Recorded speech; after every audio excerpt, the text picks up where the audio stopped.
personnes possèdent exactement le même placement, le même ETF, le même indice, les mêmes frais, centime près. Et 20 ans plus tard, l'une a 371 000 francs de plus que l'autre. Et non, ce n'est pas les frais, on vient de les démontrer ensemble la semaine dernière. Ce n'est pas non plus un meilleur produit, un meilleur conseiller ou plus de chance. La seule différence, c'est ce que chacune a fait avec son argent pendant que les marchés bougeaient. Et ça, c'est documenté, mesuré, chiffré chaque année par les plus grandes maisons de recherche du secteur. Et dans un instant, je vais vous montrer le chiffre qui va mettre tout le monde d'accord. Un chiffre que l'on ne vous montre presque jamais parce qu'il ne vend rien. En quelques minutes, vous allez comprendre pourquoi le problème n'est presque jamais le placement et ce que la recherche la plus sérieuse dit vraiment sur ce qui coûte le plus cher à un investisseur. Et soyons clairs tout de suite, encore une fois, je ne vais pas vous dire quoi acheter, je vais vous montrer ce que la recherche académique et les grandes maisons d'analyse observent année après année sur des millions de comptes réels. Si vous êtes comme beaucoup de gens qui ont fait ce qu'il fallait, vous avez choisi un placement diversifié à frais bas, exactement ce qu'on recommande. Et pourtant, votre relevé ne dit jamais tout à fait le même chiffre que celui que la brochure du fonds affiche. Ce n'est pas une erreur de calcul, c'est un phénomène qui a un nom dans la recherche financière, l'écart de rendement de l'investisseur, Investor Return Gap. Je vais être honnête avec vous, la première fois que j'ai vu l'ampleur de cet écart, documenté sur presque 40 ans de données, ça m'a arrêté. Parce que ça veut dire qu'on peut faire absolument tout juste sur le choix du produit et quand même perdre l'essentiel ailleurs. Pour comprendre ce chiffre, il faut distinguer deux choses qu'on confond tout le temps. Le rendement du fonds et le rendement de l'investisseur. Le rendement du fonds, c'est ce que vous auriez obtenu si vous aviez investi une somme, une seule fois, et que vous n'aviez plus jamais touché à rien. C'est le chiffre affiché dans toutes les brochures. Le rendement de l'investisseur, c'est complètement différent. C'est ce que vous obtenez vraiment compte tenu du moment où vous avez ajouté de l'argent, du moment où vous en avez retiré, et surtout du moment où vous avez paniqué ou changé d'avis. Chaque année, une société de recherche indépendante aux États-Unis, Dalbar, mesure cet écart sur les fonds d'action américains depuis 1985. Et une autre Morningstar le mesure différemment sur l'ensemble des fonds et ETF du marché depuis plus de 10 ans. Après des années en finance, des deux côtés de la table, j'ai vu des centaines de clients convaincus que le problème, s'il devait y en avoir un, viendrait du produit. Les chiffres disent autre chose, avec une régularité qui devrait nous interpeller collectivement. Imaginez une vague qui avance, régulière vers le rivage. C'est le marché. Il monte, il descend, mais sur la durée, il avance. Le nageur qui reste allongé sur la vague, qui ne lutte pas, qui se laisse porter, arrive avec elle. C'est le rendement du fond. Le nageur qui à chaque creux panique et saute dans l'eau pour nager dans l'autre sens, puis remonte sur la vague suivante, un peu essoufflé, un peu en retard, lui, il avance beaucoup moins vite. Parce que lui a changé de direction au mauvais moment à chaque fois. La question de cette vidéo, ce n'est pas laquelle des deux vagues était la meilleure. C'était la même vague pour les deux. La question c'est, qu'est-ce qui fait qu'on saute au mauvais moment alors qu'on sait intellectuellement qu'il ne faut pas le faire ?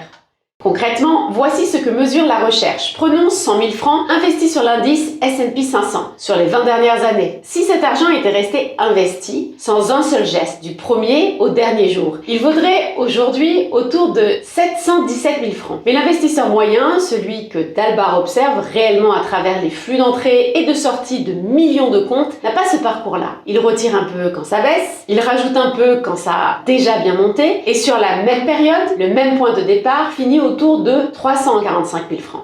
Regardez l'écart. 371 000 francs sur le même point de départ, la même période, le même marché. Et ce n'est pas qu'un vieux chiffre théorique. Rien qu'en 2024, une année plutôt calme et haussière, l'investisseur moyen a gagné 16,5%, pendant que l'indice, lui, gagnait 25%. Un écart de 8 points en une seule année sans aucune crise majeure. Et le plus révélateur, c'est un autre chiffre que publie Dalbar chaque année, le pourcentage de fois où les investisseurs devinent correctement le bon moment pour entrer ou sortir du marché. En 2024, ce taux est tombé à 25%, un quart du temps, c'est-à-dire à peu près ce qu'on obtiendrait en tirant à pile ou face. Et c'est précisément là que se niche le vrai coup. Mais attendez, parce qu'il y a un piège encore plus subtil que le simple fait de mal deviner.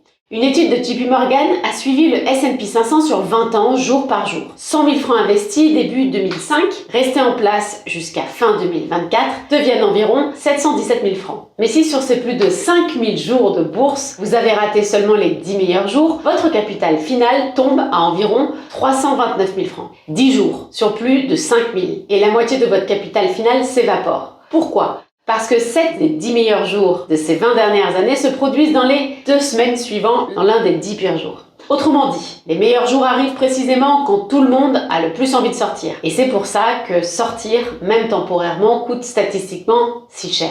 Maintenant, je vais être précise, parce que ce sujet mérite de la rigueur, pas juste un chiffre choc. Le chiffre de Morningstar, l'écart de 1,2 points de pourcentage par an sur les 10 dernières années représente environ 15% du gain total des fonds. Mais des chercheurs universitaires ont publié une critique sérieuse de cette étude. Ils montrent qu'une partie de cet écart ne vient pas d'investisseurs qui paniquent, mais simplement de la façon dont l'argent entre et sort structurellement, par exemple via les cotisations de prévoyance ou les retraits à la retraite. Selon leur propre recalcul, le coût réellement attribuable au mauvais timing pur serait plus proche de 0,1% par an, pas 1,2%. C'est beaucoup moins spectaculaire. Et pourtant, même avec cette lecture la plus prudente possible, deux choses restent vraies, année après année, dans toutes les études, sans exception. 1.